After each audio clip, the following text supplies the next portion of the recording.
Bismillahirrahmanirrahim. Assalamualaikum warahmatullahi wabarakatuh. Perkenalkan, nama saya Maulana Abdul Khalik. NIM saya 2502021110188 dari Prodi Hukum Ekonomi Syariah Fakultas Syariah dari kelas G.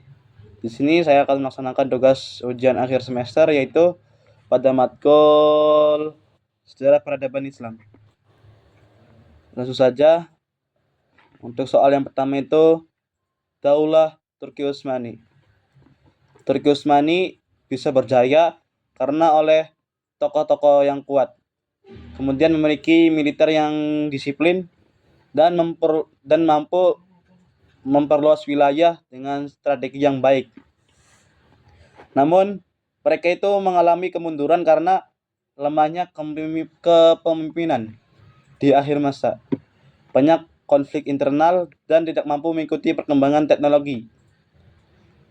Jadi keberhasilan dan keruntuhannya itu sangat dipengaruhi oleh kualitas kepemimpinan dan kesiapan menghadapi perubahan zaman. Lalu soal untuk yang nomor 2 itu bab peradaban Islam pada masa Nabi.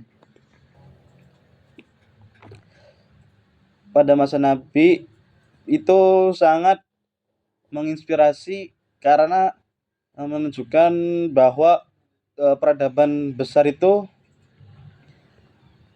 bisa dibangun dari akhlak yang kuat, lalu juga persatuan dan pendidikan yang baik. Nabi juga membuktikan bahwa perubahan sosial itu tidak harus dimulai dari kekuasaan, tetapi juga dari karakter, moral, dan kerjasama. Inilah yang membuat saya itu menjadi terinspirasi oleh bab ini.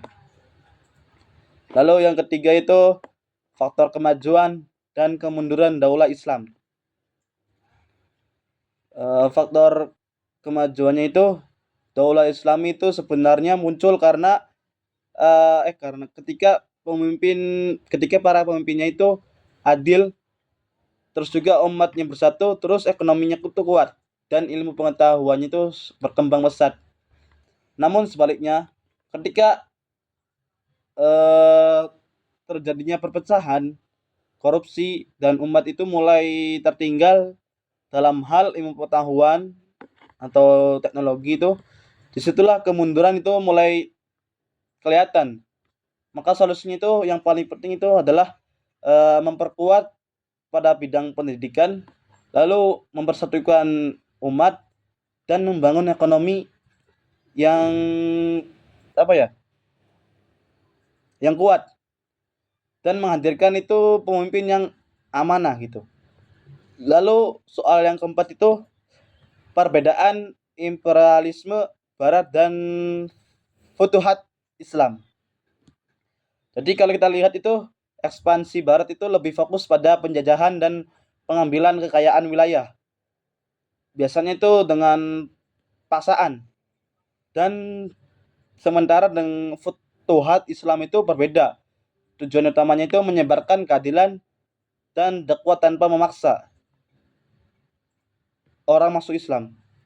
Jadi Islam itu datang membawa keamanan dan pembangunan, bukan penindasan. Jadi memang karakternya yang sangat beda itu antara Barat dan Islam. Lalu untuk soal yang kelima itu peradaban Islam dan Indonesia. Jadi banyak yang mengatakan bahwa kebangkitan peradaban Islam itu bisa datang dari Indonesia, dan itu masuk akal karena kita negara Muslim terbesar. Tetapi ada tantangan juga seperti masalah persatuan dan kualitas SDM. Lalu cara menghidupkan kembali peradaban Islam adalah dengan memperkuat ilmu, terus teknologi, terus pendidikan juga yang paling penting, dan menjaga persatuan dan mencetak pemimpin yang amanah. Kalau hal-hal ini berjalan, itu pasti peradaban Islam bisa bangkit lagi seperti dahulu yang dikenal sangat kuat itu. Oke, cukup sekian dari saya. Kurang-kurangnya mohon maaf. Apabila ada kesalahan kata mohon dimaafkan. Billahi taufiq wal hidayah. Wassalamualaikum warahmatullahi wabarakatuh.